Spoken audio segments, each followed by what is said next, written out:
I can already tell this is gonna be a bad one.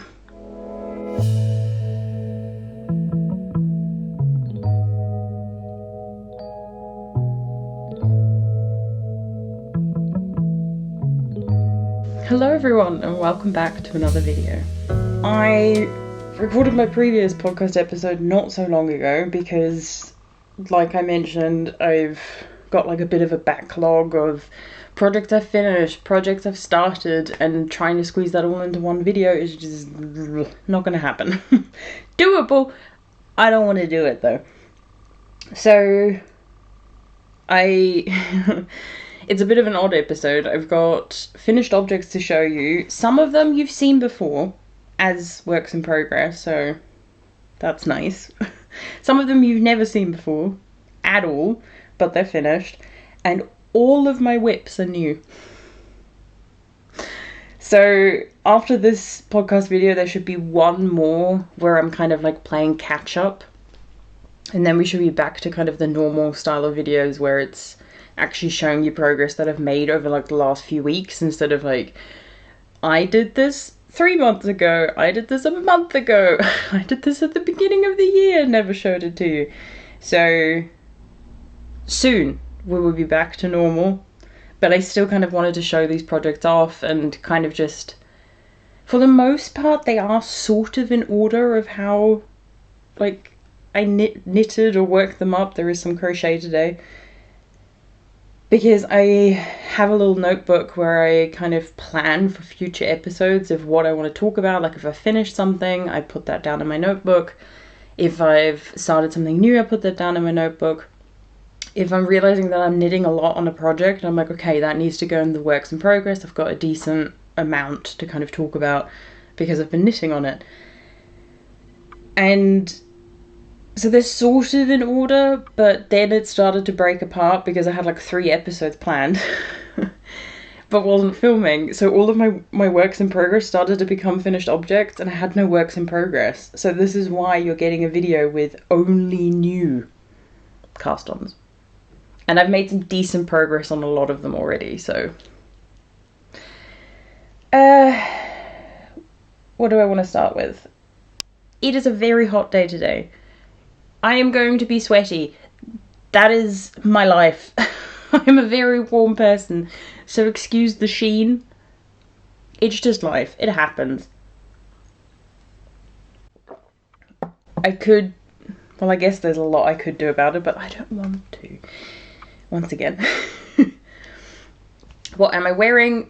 I did mention that I was going to get this blocked, and I did.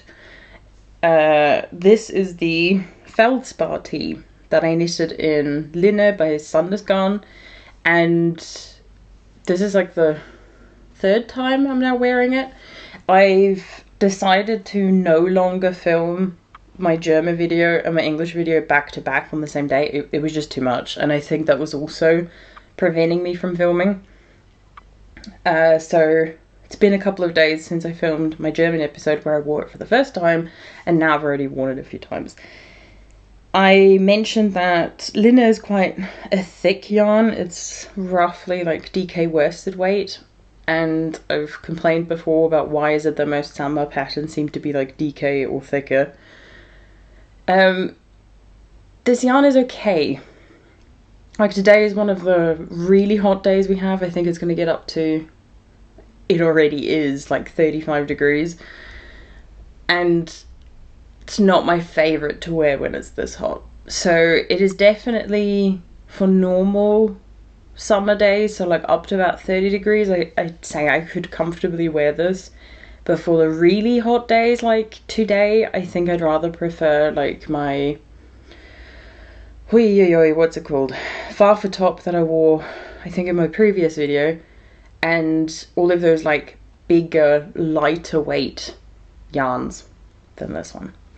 So I'm glad I know that now, because it means any future projects I make with Lento will be kind of, they're appropriate for summer, just not like the heat waves of summer, just like normal summer weather. I really do like this top though. There are some modifications I would make. One, I would make it longer. So I already added like 15 rows to make it a better length for me. And I think with that, it's more of like the crop length it's meant to be. And I would want it a bit longer. I think at least another 15 rows, if not a little bit longer, just so I can wear it comfortably without having to like stress or worry that if I like stretch or pick something up or just move around, that skin will be exposed, which I just don't want. So I don't feel comfortable wearing this outdoors, especially because I would have to wear something very high-waisted, and when it's this hot, I don't want to wear something extremely high-waisted. It's just too hot. So it's very much a top that I just wear at home for now. And it might be, in the future that I'm hoping it will kind of like stretch out a bit and become longer, because it is a cotton viscose linen blend, which should kind of stretch a bit. So I'm hoping as I wear it more that it will kind of like, stretch lengthwise is what I'm hoping for. So I would make it longer. And the other thing I've talked about, this kind of problem that I have all the time, I don't like wide necklines. I do understand how for hot weather and summer this can be a good thing, because it kind of, lets your skin breathe more so you can stay cool, but I just don't feel comfortable in it, especially because this is wide enough that my bra straps are showing, which doesn't bother me or make, I think, we all know that a lot of women wear bras, not all of them, but a lot of them do. Just a lot of people wear bras, let's just put it that way. And it doesn't really bother me, it's just a bit frustrating, because then I feel like I constantly have to like pull it up a bit, because it feels like it's slipping off my shoulders.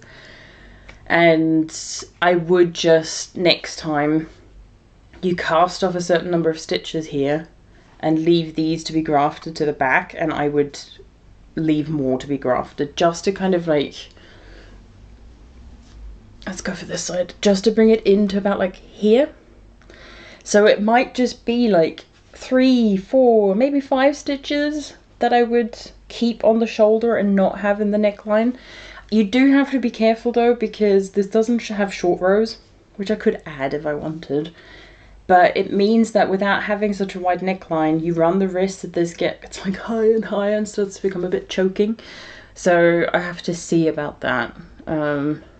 Because technically speaking, you could try and like pull it in more and then this sits down more. But then these lines get skewed and I'm not a huge fan of that.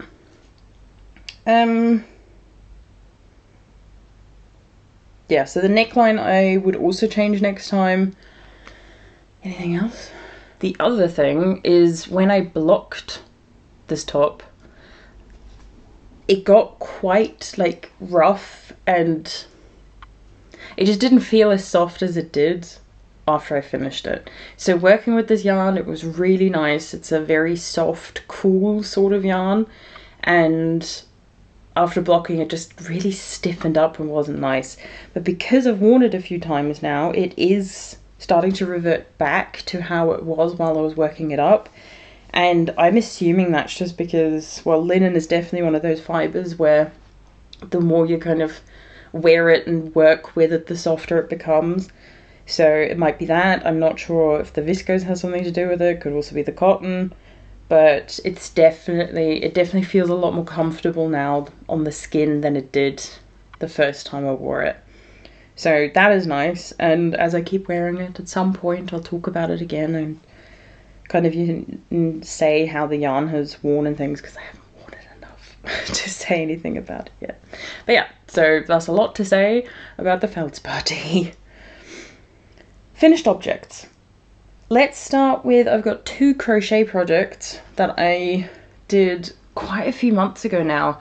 So when I moved back to Austria from Germany, I really wanted to focus on using up a lot of my scraps. So I mentioned that in the first video, like podcast video I released this year, about one of my goals being I really want to focus on scrap yarn projects, because I have so much scrap yarn. Some of it I already have plans for, that's fine, but a lot of it I didn't, and it was just sitting around and it was just kind of stressing me out, as silly as that sounds. So what I then decided to do was I made a scrappy crochet basket. So this is actually the second one I made, but I'll keep the first one I made. I'll show that next because I think the next one's way prettier than this one. So this is more of like a, well, they're both kind of like baskets, but it's more of like an oval shape, and you use a stitch where it's probably hard to see with the yarn, but you get what looks like a knit stitch and you get what looks like a purl stitch, but it's done in crochet. That was not the most fun stitch to work in because it just involved kind of not stabbing your hook in as you normally would. You have to kind of do it at an angle, and it just meant that it wasn't very comfortable. I also, with the strands of yarn that I held, had to use a 9mm hook, so it was just very chunky in my hands. But it is really practical. So I've got all like my knitting needles in here, and so like my liquor set, these are DPNs in here. I've got my chiagus, and then this is like fixed circulars and bigger DPNs that don't fit in. So it's just really nice to have all of that in here because whenever I need to find something, I know where it is. So I had a similar setup before, but there wasn't enough room in there as I've been collecting like more stitch markers and more needles and things. So now I've got this basket just for that. And I used, I think it was like 2 strands of DK and an Aran or something like that. I think everything was thicker, like DK or thicker. And it really was like multiple strands of yarn at once. I used up a lot of yarn to make this. And I'm glad that it's actually practical and useful. Because it would have been a shame if I'd used all the yarn that, some of the yarn in here I don't really care about. It's some of the yarn that, you know, I bought when I was first starting out, or when I needed something when I was here in Austria and didn't have access to kind of the yarn I normally would buy, and needed something because I was like, oh, I have to test knit this, I need some yarn right now. So a lot of the yarn in here is the kind of yarn that I'm not really interested in, but there are also some nicer yarns in here, scraps. And it's just really nice that even the yarn that I don't really care about that much, it's gone into a project that I really love, really get a lot of use out of. Wasn't the most fun to work with, but it was really satisfying as I was working through these like bits. And also I did use some full skeins of some thicker yarn, which was like 50% wool, 50% acrylic, that I was just like, I have nothing to do with this one skein, let's throw it into this basket. I would make another one. It was a free pattern, I should say that as well, and I think it was just called the Stash Basket. I'll have it all linked below if I made it again, and I'm hoping to. So you start at the bottom here and you chain a certain number of stitches, and then you start to like pick up around and work this kind of, not in a circle because of like the stitches you chained on at the beginning, but what I would do next time is chain fewer stitches at the beginning, because I think this isn't wide enough, but it's already too long. So if I chain like a few, like a couple less stitches, then it will be shorter, and then I can add more width and kind of get to the same length, but have like a little bit more width to the basket, because I think that would be really good, especially for what I want to use it for right now. Whereas it works, but now I know what I would want to do to get a better basket for what I want to use it for. And then this one will be mainly just for, you know, keeping a project in, or keeping something in that isn't as big and bulky, so yarn would be a good thing, or something that's big but not very heavy. I think that's the thing. If it's big and voluminous but weighs nearly nothing, that's fine. But yeah, my needles just kind of force it all to kind of like go out a bit because it needs to be wider. So yeah, the stash basket. I think this was one of the first things I made when I got back, because I was just I'd organised all my yarn because I finally have it all in one place, and was just like, I have so much scrap yarn, I need to use this. So I made that one, but the first one I made, I love this one so much. I used some really nice scraps in this, and at first I felt a little bit guilty almost, because holding multiple strands together, I was like, oh, you're going to lose it, you're not going to be able to see all this beautiful yarn, but you do. And that makes me really happy that in the future, if I decide to make more baskets and things, or projects where I want to use thicker needles and hold multiple strands, you can still see that yarn shining through. So this, I don't know if this pattern has a name. It's also free. I've just called it my crochet basket. It could be like a scrappy stash basket, something like that. Anyway, it will be linked below.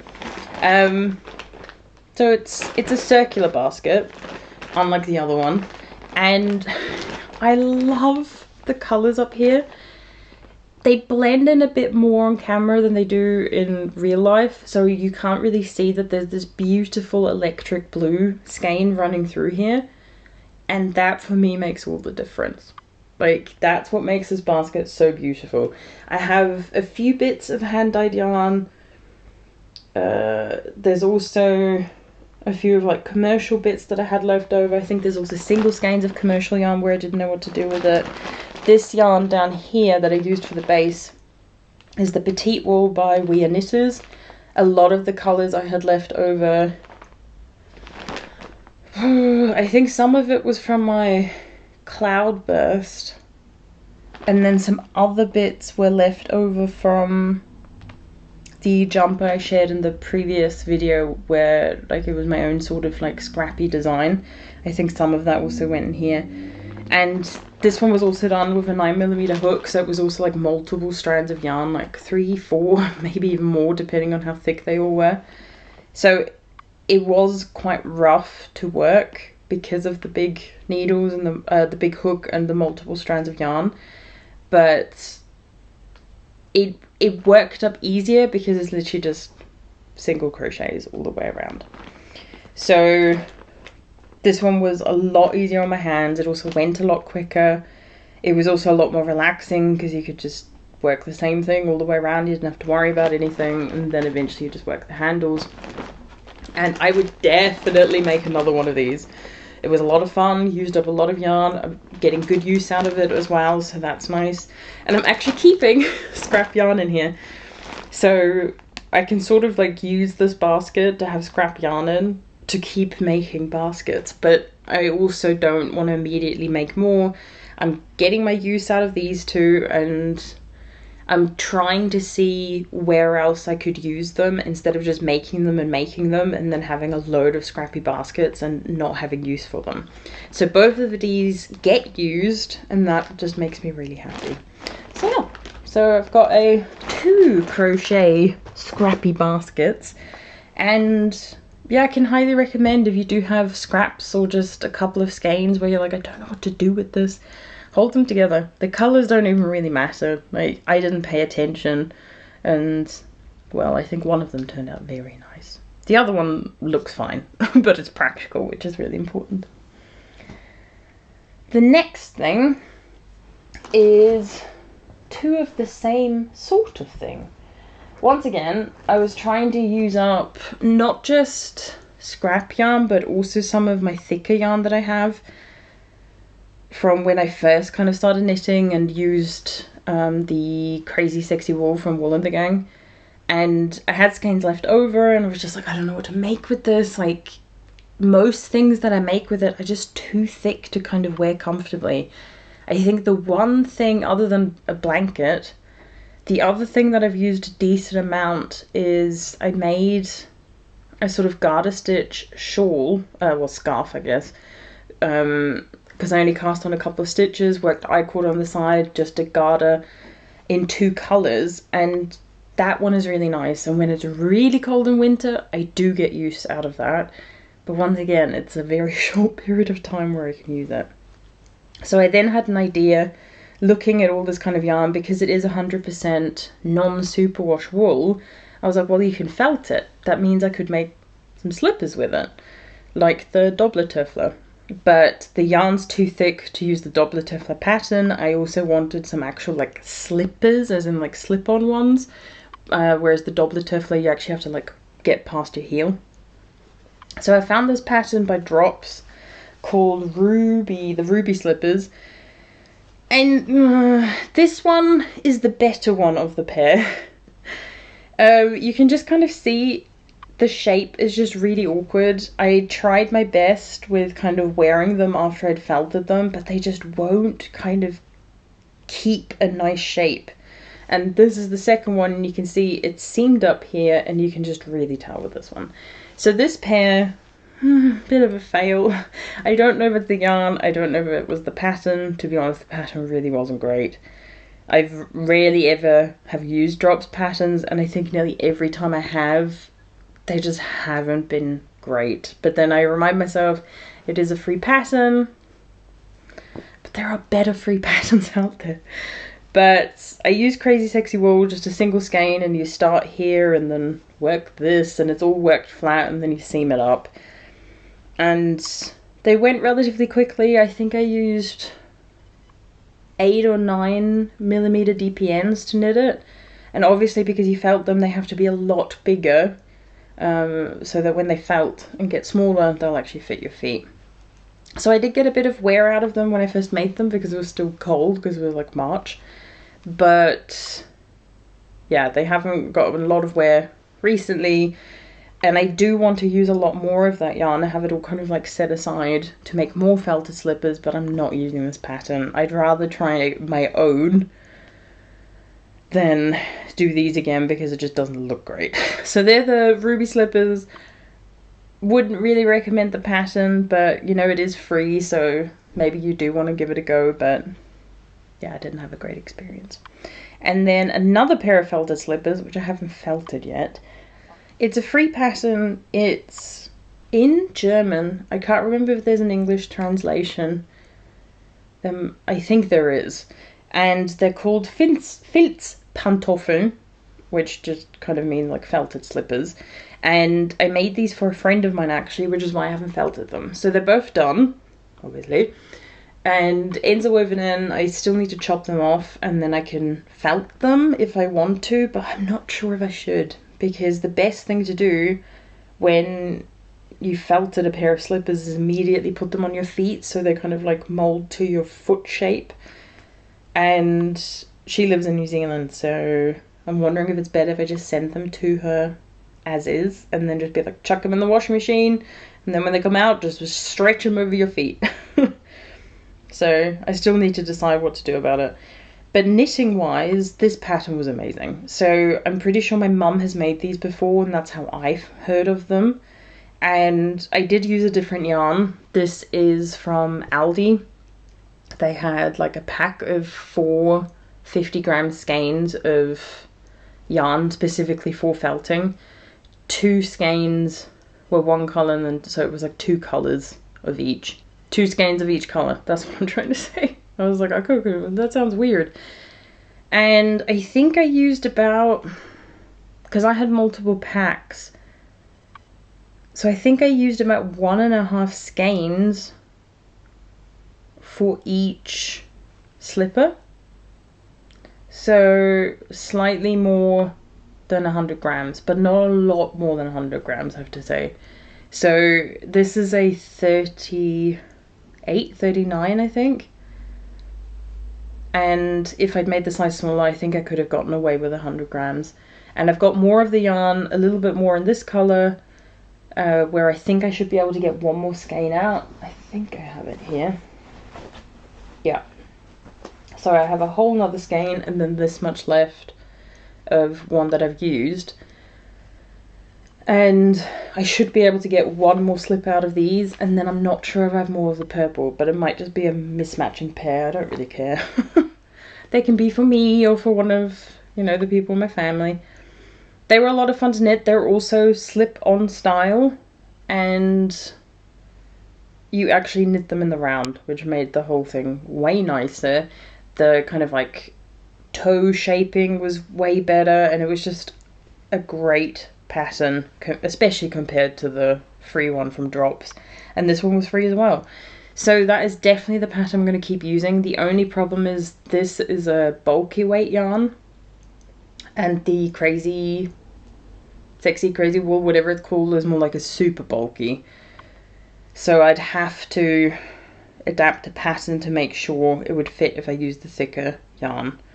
So I'd have to have a play around with it, but I might just compare the ruby slippers like pattern, how many stitches you cast on, to this one, and then it should be okay. But another pair of felted slippers, which I definitely would not be casting on now because it's too hot for that. Then a project that I don't have with me is the April cardigan by Petite Knit, which I mentioned in a previous episode. I was knitting as a sample piece for Jess of Skein in the Stitch using her yarn. I have the scraps, well, the leftovers, and I knit it using her Merino 4-ply, so it's a fingering weight yarn, 100% Merino, in the colour Blood Rite, with her Suri alpaca, and this colour is called Angelus. So they're both from her Buffy collection, and I got this yarn from her while I was at Yarndale last year, and brought it back with me to knit the sample. Same thing with the Felix cardigan that I've shown off before. And in April, I was almost done with the cardigan, but then realised I didn't have enough of the Suri. So normally Jess stocks a Suri base, which has around 400 meters per 50 grams. But because of like supply issues, she could only stock the 300 meter one. And that's what she brought to Yarndale, I think. And it meant that when I got the yarn for it, neither of us remembered. And so I had 3 skeins of the fingering weight, 3 skeins of the Suri, but would have needed 4 of the Suri. And I hoped maybe it would work out, but it didn't. I managed to finish the body, and the sleeves were already done. And when I got to the cast off for the body, where I had to do a tubular bind off, I didn't have enough of the Suri, but I just did it in the fingering weight yarn, and you can't really tell. And then I still had the button band left. So in April, I ended up flying to the UK because Georgie and Ben of the Fibre Fox got married. So I got to be there for the wedding, which was amazing.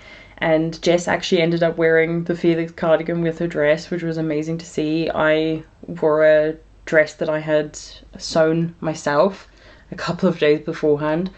And so I got to give her the Felix cardigan, which was finished, blocked and everything. And the April cardigan I brought with me and was actually knitting on it while I was in the UK after I had seen Jess.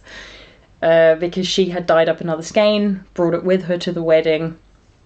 And so I was knitting on it. I was like, a button band won't take me long. Like, it would be silly for me to take back the Suri to Austria and then have to send the whole thing when, you know, I was seeing her for like 2 days, I think it was, roughly.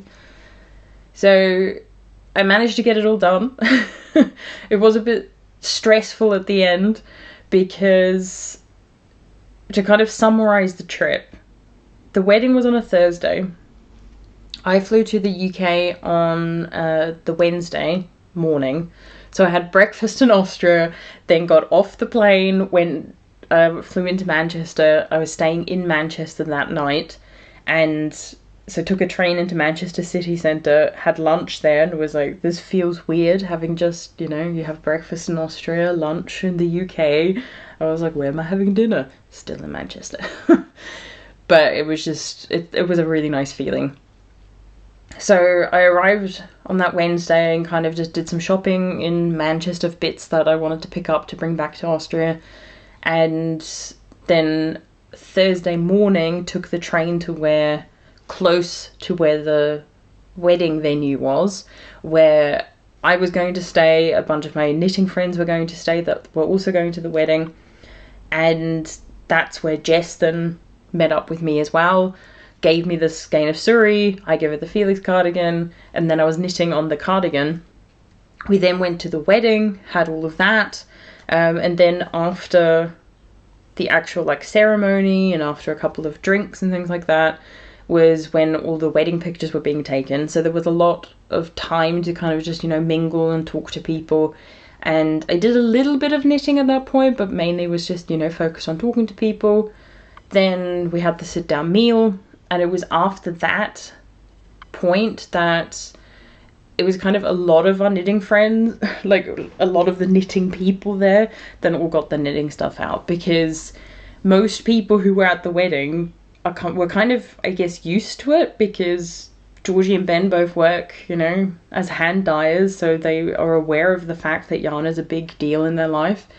And so for most of the guests, it was like, oh yeah, cool, they're knitting.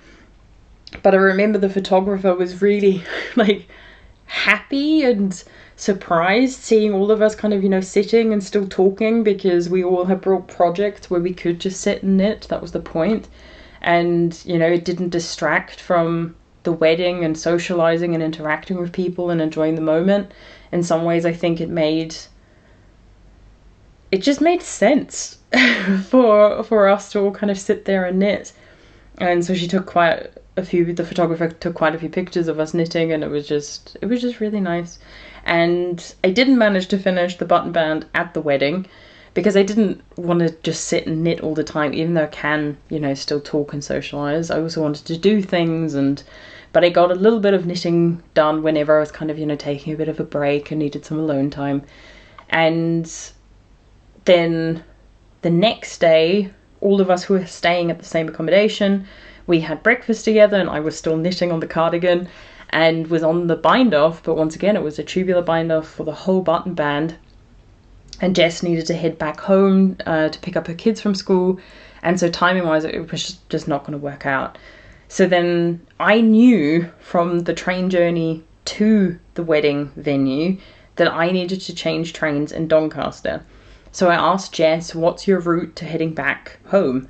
And so she showed me on the map, and she would kind of, you know, drive around the outside of Doncaster. And I was like, do you think you'd be okay with taking me from here to the train station in Doncaster, and then I don't have to change trains, and I should be able to finish this cardigan for you?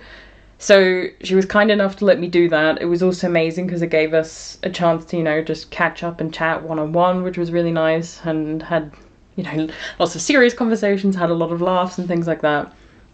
And I managed to finish off the bind off, and also managed to sew in all the ends just as we had kind of like pulled into the train station and said goodbye and gave her the cardigan. But yeah, so the April cardigan is done. I have another sample for Jess because she gave me more yarn at the wedding.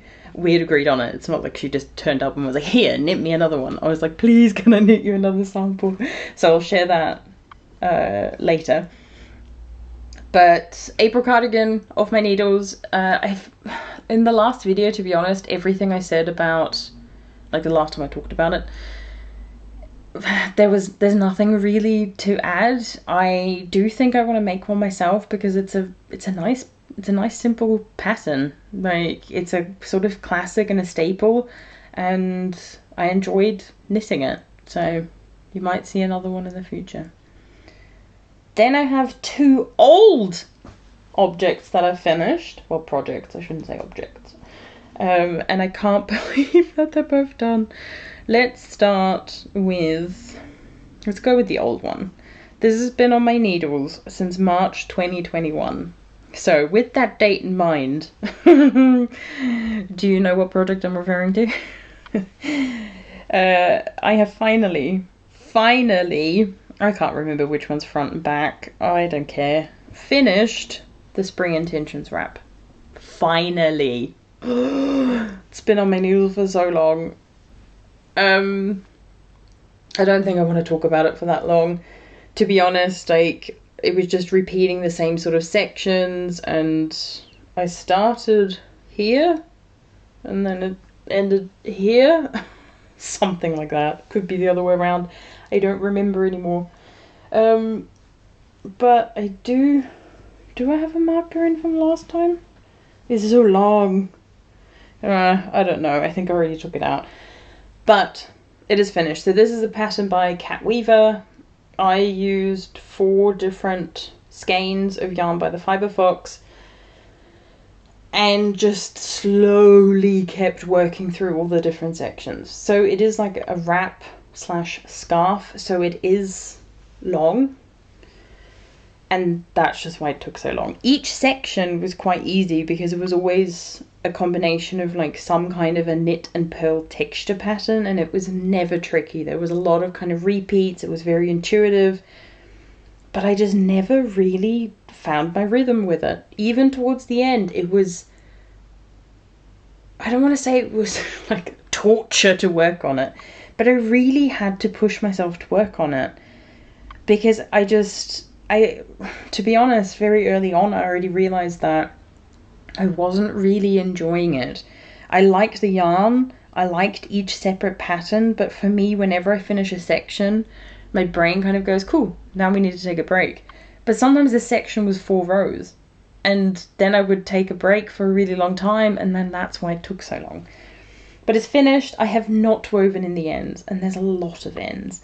I have quite a few mistakes, and to be honest, I don't care. It's done, and that's all I care about. The yarn that I have left over is not a lot. So I mentioned last time I showed this that I was worried I wouldn't have enough yarn, but it sort of just worked out. But part of the reason it just worked out is because I was just choosing when to change colour. I wasn't doing it like when I was meant to. But this is how much I have left of the blue skein. This is just a scrap now. This will probably go into my bag of scraps that I'm sending to Hedgehog Fibres at some point. This is how much I have left of the kind of like, I think it's called Tulip Garden. I think this is like Darling or something, and this is Spring. How Sprung could be. I don't remember the colours. It will all be written below, but I don't have a lot left. So these 3 are gonna go into my coziest memory blanket because I'm using just Fibre Fox scraps for that. So I should be able to get at least 1 square out of each, maybe even a second one. This is just a scrap. Nothing's gonna get made with that. It's not gonna be enough for a square. So I'm glad I have enough yarn to put into that blanket. I am especially glad that this is off my needles, and I'm gonna need a bit of time to get back into weaving in the ends and blocking the whole thing. But I'm hoping when it comes to autumn, I'll be able to wear it for the first time. It is sort of meant to be more of a spring thing to wear, but that hasn't worked out. I don't care. Glad it's done. Glad I can, hopefully wear it at some point this year. And yeah, we'll see how much wear I get out of it, because the yarn is nice. I think each colour is nice. I'm still not sure I like the colour combo though. But that's another old project of my needles. So other than trying to use up a lot of my scraps, I'm also trying to finish some of my like really old projects. I don't have that many left. I think I had 5 from the beginning of this year. I had 5 left from 2021. Yeah, just from 2021. I have quite a few still from last year, 2022, but from 2021 I think I had 5 left that weren't blankets, and I think I finished 2 of them now. I'll probably do a video about it at some point, but I've kind of set myself a couple of goals for this year. Some of them is to finish like specific projects, old ones specifically, and some of the goals are more focused on using scrap yarn, old yarn, things like that. My last finished object that I cast these on in October when I was staying with Georgie and Ben after Yarndale, and I saw this yarn and I was like, I need this so I can make these socks. Hibernation house socks, they're done. I have 2. So I showed last time that I'd started the cuff of the second one but wasn't making much progress, and just like I had said, once the cuff was done, the rest went really quickly. I said I wasn't really commuting, but when my mum came to stay in, when was it? May, June, she was here. We kind of went into Vienna quite a lot and were catching, a train there and back. And this was a project I often brought with me. And I was a bit sad when I had finished them, because socks are such a great commuting project for me. And it was a shame when they were done. And I do just, once the cuff is done. This whole like twisted stitch ribbing, it's only half, it's only the knit stitches. It just, with the Suri and the fingering weight, it was just so much effort. And especially the fact that it's like double because it's folded over. So if I make them again, I maybe wouldn't do a double cuff, but maybe I would, but without the Suri. But the rest of the sock I really loved and enjoyed, and especially because I'm using the fingering weight yarn that I'm using is Georgie's Plumpy base, which is what I also used for the Spring Intentions wrap. It's an amazing sock yarn because it's just a little bit squishier than the normal merino sock yarn because it's got some cashmere in it as well. And I love knitting with it. I love wearing it. And I have a bit left, not too much. So I was quite lucky that I managed to get both socks out. This is how much I have left from 100 grams. This will also go into my coziest memory blanket. So I've got 4 new colours, which is amazing. And the Suri I don't have in here because I'm already using it for another project, which I will share later. So yeah, they're done. Ends aren't woven in. I probably won't block them. I do just need to weave the ends in and snip them, and then they'll be ready to wear for the colder months. And I'm really excited because these will be really squishy, and they might become like bed reading socks, you know, like walking around the house still, but kind of more focused on lying in bed and being cozy. I love cold weather. I can't wait. So that's all my finished objects. Like I said, all my current, well, not all my current whips are new cast-ons. The works in progress I'm going to show off in this video are all new, but some of them I've already had on my needles for quite a while. I just haven't shown them off. And you'll be able to see that some of them have been on my needles for a while because I've knitted so much on it. So let's start with this one. This is what the Suri has gone into from the Hibernation house socks. So this is how much I have left of the Suri, so quite a bit. And I'm not using a lot for this project, but I decided, just like my cozy scrappy raglan, as I've been calling it, I had a lot of mohair and Suri scraps where I didn't know what to do with them. And I then kind of decided, oh well, I could cast on another cozy classic raglan and use all my different like mohair scraps and a single skein of a fingering weight yarn. But then I thought, oh, maybe it'd be nice to do another pattern. Like, I do love that pattern, but maybe it would be nice to have another one. And then I remembered that a lot of people have been knitting the Lento. And I already had the pattern because I had the liner magazine, and I was like, let's just do it. Let's see what the hype's about. It's at a bigger gauge than the cozy classic raglan, because I think you're meant to knit on like 6mm. I think I'm using 5.5 because I'm a loose knitter. And here it is. So as you can see from like the color scheme, I'm using pretty much all the scraps of Suri and mohair that I have that are more like ethereal and dreamy. That's the kind of like vibe we're going for. So I finished the body already. Like I said, I've had this on my needles for a while now. And the first sleeve is also done. So this is the Suri from the Hibernation house sock. So you can see it's a bit darker than all the other colours I've kind of gone for. But it's got patches of like that pink, which are perfect. And then it's just these darker patches where I'm like, it doesn't work as well. But at the same time, I needed another colour because I didn't have enough yarn. Everything else would have been darker. Like, I had this green and I was like, that's not going to work. And this was kind of the best option that I had, other than just making like this the same colour as the cuff. And I was like, I'll try it. If I don't like it, I can always rip it out. But I do like it actually. Maybe it wasn't the best idea to have like the white straight after. Maybe I should have, had like the green or something because of the stark contrast. But I kind of, yeah, I like it. So I have another sleeve left to go. Like I said, it's done on big needles, so it doesn't take long. I think this one I did over a couple of days just because I didn't want to work on it all the time because it was already getting warmer by the time I was doing the sleeve. So I have the second one to do, which won't take me long, but it's also not a project I'm going to pick up, I think, until September.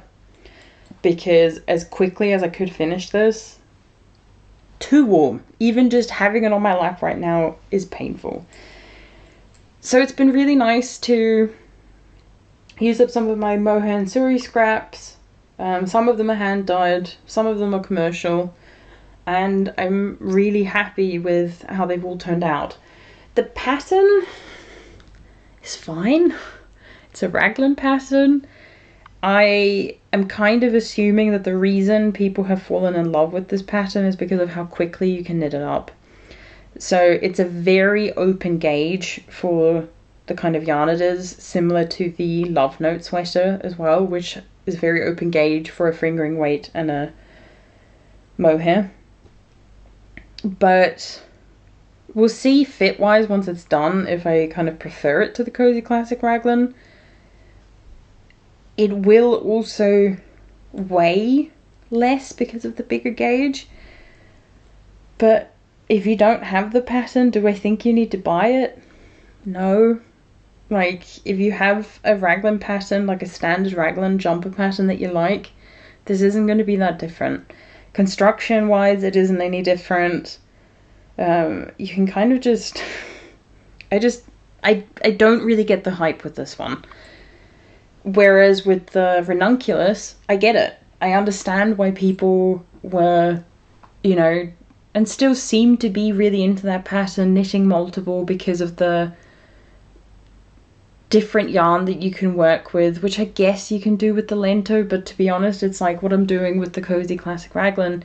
You can do that with most patterns. So that one for me just isn't as... I'm glad I've made it, and I might, you know, make it again in the future if I find the right yarn for it.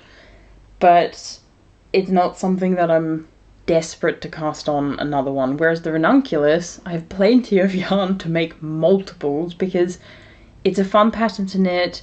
It's a relatively fun pattern to also wear. It's nice. So, yeah, the Lento will be in hibernation for a while because it's too hot. To be honest, quite a few of these will probably be in... oh no, to be honest, the next ones are all kind of for colder weather anyway. For warmer weather. Not colder weather. So the fingering weight yarn that I'm using is also from Aldi. And is just a sock yarn in a creamy kind of white colour. Where I had quite a few skeins of it, and having knit a pair of socks with some sock yarn from Aldi, I was like, it's not the nicest to knit with. But holding it with a skein, with a strand of like a mohair or a Suri, has completely changed how it feels, and I really love it. It's nice to work with, it feels nice to touch, so I hope it will be nice to wear as well. Let's go with the sample that I'm doing for Jess. So I mentioned that when I was in the UK in April for Georgie and Ben's wedding, that Jess gave me some more yarn for a sample. And that was to knit. Oh my goodness, this is a mess. The Alaska sweater. So I've had this on my like favorites and to make list for a really long time because I think it's absolutely beautiful. And so I was really happy when Jess asked me if I wanted to knit this one up, because I'm like, I've been desperate to knit it. So I've been working on this almost monogamously because I love the yarn, I love it for this pattern, it's just absolutely stunning. So it is a raglan jumper, and like I've mentioned before, I love raglan increases. It's worked top down. I think that's absolutely one of my favorite construction methods, with like increase one round, knit one round. And then the beautiful thing with the sweater is you have color work at the bottom. Aren't the trees stunning in this yarn? So both of these colors are from Jess's new collection, which is inspired by Little Women. The blue yarn is called Union, and this kind of creamy color is called Manuscript. Both of these colors are on her Tweed DK base, and I really want one myself because it's so beautiful. It is a slightly cropped jumper. I added a little bit of length because Jess and I are roughly about like the same height and size, and so I knew she needed that a bit longer because I did. And I've also already finished one sleeve, which also has a little bit of colour work at the bottom. It's a different design, but it's obviously once again trees. And you then do the cuff and the ribbing at the bottom in the contrast colour, which I think just, it looks like snowy trees. So beautiful. So I'm knitting on the second sleeve now, and I'm at the point now where I will start the colour work before then doing the cuff. So I'm almost done. It's gone by really quickly. I have taken a break from it for about a week now, because like I said, I was knitting on it almost monogamously, and normally, while I do knit a lot during a day, I tend to switch between multiple projects, and I've noticed that prevents me from having any sort of like wrist or elbow pain. But because I was so in love with this yarn and this pattern, I couldn't stop myself from knitting, and I started to feel a lot of pain in my wrist and just kind of like down my arm here. So over the last week, I haven't been knitting as much. I've been focusing more on sewing, where I'm thinking I might do a video about that stuff in the future. But it means this would have already been done if that hadn't happened. Lesson learned. I shouldn't be a monogamous knitter if I want to knit so much in a day. But probably by the end of this week, it will be done. It's not going to take me long at all. I think I could probably do it in an evening. Because the colour work isn't that long, it's a lot of fun. The cuff isn't too many rows either. And I had 5 skeins, I believe, of the main colour. This is what I've currently got on the sleeve, so more than enough. And I still have a smallish scrap as well of that yarn. And the contrast colour, I only had a single skein, and Jess did say, she was like, could you do the colour work at the bottom first and then see if you have enough for the sleeves? Because I think we were, based on the meterage in the pattern, I think I had like 5 meters extra. Now normally a designer does include a little bit of extra meterage to kind of, you know, as a buffer, but you never know how it's going to work out. Especially, I think with colour work, your usage really depends on how often you catch floats, how you catch floats, because I once again did ladder back jacquard. So I had, at the beginning, when you only have like the tip of the trees, you have a lot of the main colour in between. So I think I did 4 ladder back stitches in between, and then as I got to a point where I didn't need them anymore, I just knitted together with another stitch so it just disappears behind, and it just kind of helped make the whole knitting experience a lot more fun and help with tension and floats and things. But so I didn't have a lot of yarn left by the time I finished the body, so what I did is I split it in half, and this is how much yarn I have for one sleeve. And I've already done one, and I had about, so this is how much I have left after doing the, it's a sewn bind off, but it's not a tubular one. And then I think I had about like 2 meters left after that, which is just scrap yarn. I can't use it for anything else. As in, typically when I say scrap yarn like that, I mean it goes into my actual, like, I don't want to call it like that I throw it away, because I keep them all, and then most of them I'll donate to Hedgehog Fibres, but occasionally I might also just need it for something else, and so I just have like a sack full of this stuff. But so I know already this will be more than enough to finish the second sleeve. I don't have to stress anymore. Yarn Chicken has been won through science. Because I really did wind up the inside and outside strand from the little cake that I had, and then snip the yarn exactly in half. I didn't weigh it because I don't trust that method, because your scales have to be amazing to trust it. And this way I knew if the first one worked, this one will work. So that is the Alaska sweater. I am desperate to make my own. But to be honest, I I said to Jess, I was like, Jess, this sample is beautiful, and that's because of your yarn. Like, she could have knitted this and it would have been just as beautiful. I have nothing to do with this. It's her yarn, her choice of combining those two colors with this pattern. Absolutely beautiful.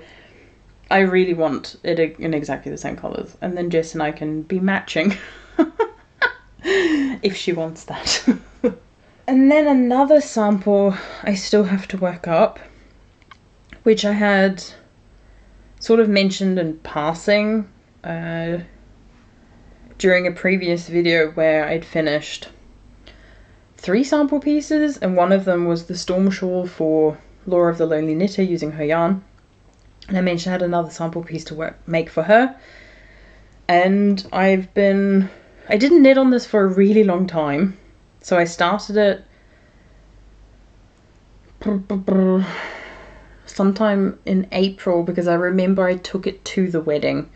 This was one of the projects I had that I was working on because I knew I'd finished the April cardigan while I was still in the UK, and I needed a project for like the flight back, and I also had a couple of days, one day after the wedding really. And so I started this before flying to the UK, and I've got it on a really small cable, so it's not going to be easy to show, and I'll probably show the back because that's where I'm at right now. So this is called the Dancing Nancies, yeah, and it's an all over fingering weight color work jumper that I'm knitting up for Laura as a sample. So you can kind of see I've got a lot of the chart done already. I have maybe 10 or 11 more rows before I need to finish just knitting the yoke to the correct length. Then I can split, do however much of the body that I need, and then do the color work at the bottom, and then the 2 sleeves. I'm using slightly smaller needles, I think. These are 3.25s that I'm using, and it is just her normal superwash merino base, so it's not the easiest to do color work in, but it's doable. You just need to know how to kind of tension your yarn and it works out, and any like puckering I know will block out. So the 2 colors that I'm using, this is my main color, this is my contrast color. I know this one's called Book. I can't remember this name, but they're both from her Hocus Pocus collection, and I think I love this color so much with like the bits of red and things in here. It's beautiful. But this color I really fell in love with the more I knitted with it, because it just works really well as a contrast color, because yeah, and it's got subtle tones of different colors. It's beautiful. I just think they're both really nice and they work really well together. I've got 2 more skeins of each, so more than enough to finish the sample. And it's currently, once I finish the Alaska sweater, this will probably be one of the main projects I'm focusing on.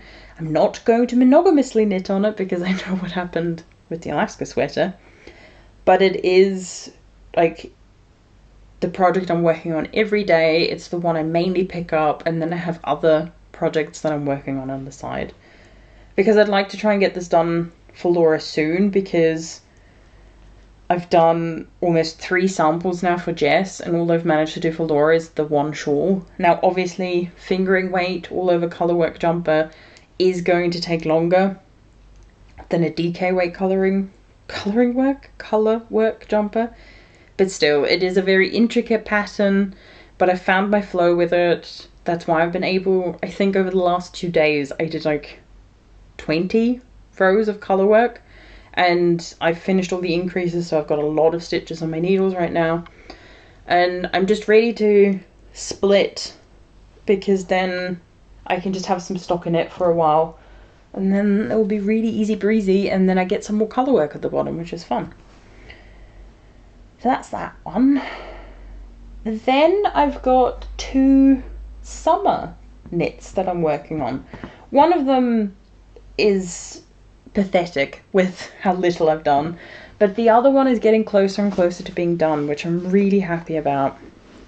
So I've been knitting on a pattern by Albina McLaughlin. Love her patterns, love this one in particular. I'm not entirely sure how you pronounce it. I tried to look it up, I couldn't find anything. I believe, based on what I've read, it's Luasc. Maybe. Don't know. If anyone knows, I would love to learn how to pronounce it. But it is a summer top, and it's not going to be the easiest to show off properly. Well, you can see it. So it's got a V-neck. You just can't see the I-cord edge because it keeps rolling in. So I need to see whether with blocking this will get better or if I need to redo it. Because currently it just doesn't look nice. It looks nice at the back, but the actual V-neck at the front doesn't look good. But that could just be with how I picked up stitches and things. But it's a raglan V-neck, so you have to work it flat for a really long time before you split for the sleeves. And I've just been knitting on the body. So I have a decent amount of the body done. I am doing the A-line version, so every couple of inches I'm increasing a couple of stitches in the round to kind of let it flare out a little bit, but not too much. And I've been loving it. It's been a really nice, simple pattern to work on, even the working flat for a really long time for the V-neck. I really enjoyed it. The yarn I'm using is 100% linen and is by De Rerum Natura. This is, I think, one of the newest bases called Antigone. Let's just go with that and speak French. Yeah, it's 100% linen. It is not the cheapest yarn. I think one skein was like 17 euros. And it's about a sport weight. You get 260 meters per 100 grams. I had 4 skeins. This is the one I'm currently knitting on. And then I have another 100 grams. So I think that will be more than enough. Because I have only done about an inch with the new skein. So I still have the sleeves left to do, and originally I was gonna, you know, if I saw I was running out of yarn, I would have done just really short sleeves and I would have done a crop body. But now I think I can actually have a full length body if I want it, and I can also go for the like 3/4 sleeves or flutter sleeves or whatever I want. So I have a lot of options now because I have plenty of yarn. And I absolutely love this colour. It is so beautiful. It's a very lightish kind of green. And I've got this colour in a couple of different yarns. And it's the one I keep being drawn to when I see it online. And I think, depending on how I feel when I then wear this once it's done, I could see myself making a lot more of these in the future. It is similar-ish to the Cumulus blouse or Cumulus tee, depending on what gauge you want to use. But I love Albina's patterns. There's, just with the construction, there's typically a lot more going on than in Petite Knit's patterns, and I think that gives a better fit, but obviously personal preference. So this is one of the other projects I pick up when I'm not knitting on the 2 sample pieces. And just whenever I'm in the mood to knit but not pay attention, it's just nice. I'm just working the round, just stockinette, and yeah, just keep going and going until I reach the length that I want.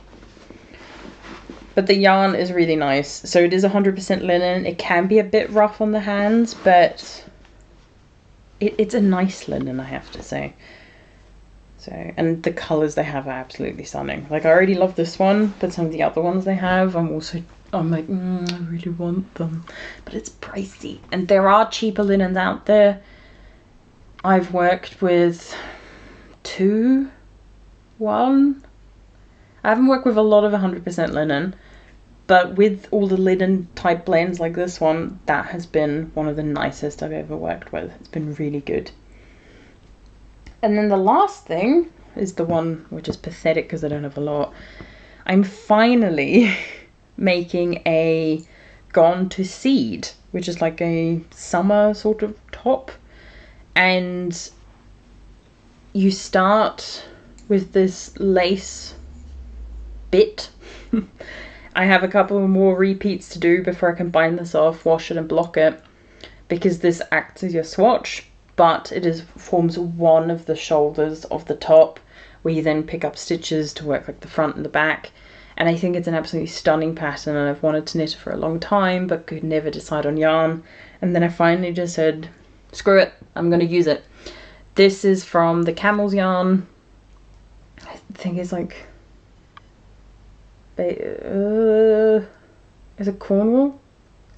Something like that. I'll have the name linked below anyway, well, written below. And I love greens, but this is a very beautiful green, and I love how it's working up in this pattern as well. And I just can't wait for this to be done so I can block it and just see what it looks like when it's done. And once I've finished it and blocked it, then I'll be able to see if I think it will work or not. And if I think it doesn't work, I'll have to think of some other yarn, because this is just a normal standard sock yarn, merino with nylon, which means it's not the best for summer because of the nylon, but it might just be a more transitional kind of piece for spring or autumn. But I love how it's looking. I did most of that, I think, in like an evening, and then I got distracted by other things, and then I haven't worked on it since. And once I finish that, I can then, you know, I have to do another shoulder, but I can then, you know, do more with it, whereas right now it's really just a swatch. So that's the last project for this video. Obviously I have a lot of other whips, but a couple of them that I wanted to talk about in this video I've actually finished, so they'll be in the next one. And then I think, yeah, like I said, I think the next video will also be quite a few new cast-ons, but hopefully I'll be able to give an update on some of these projects as well. So for example, the Dancing Nancies and the Luasc. I'll be able to give an update on that, and then yeah, after the next video it should be kind of back to normal again, that I don't just spring on you like, hey, here's a thing I finished that you've never seen before. So I'm almost back up to date. Thank you for everyone who's been watching, though at this point I still haven't released the like next podcast, so I'm filming this one before I've even released the previous one. So I'm trying to just get them filmed because I can easily edit in small like bits, whereas filming I need to sit down and I just need to do it all at once. So today maybe wasn't the best day considering how hot it is, but I was like, I'm feeling it, I'm in the mood, we're gonna do some filming. So the podcast is done. It means I can now finish the Alaska sweater. And hopefully it won't hurt my wrist too much. I think it really was just constantly working on the same thing. My wrist just isn't used to that. Thank you so much for watching, and I will see you in the next video. Bye!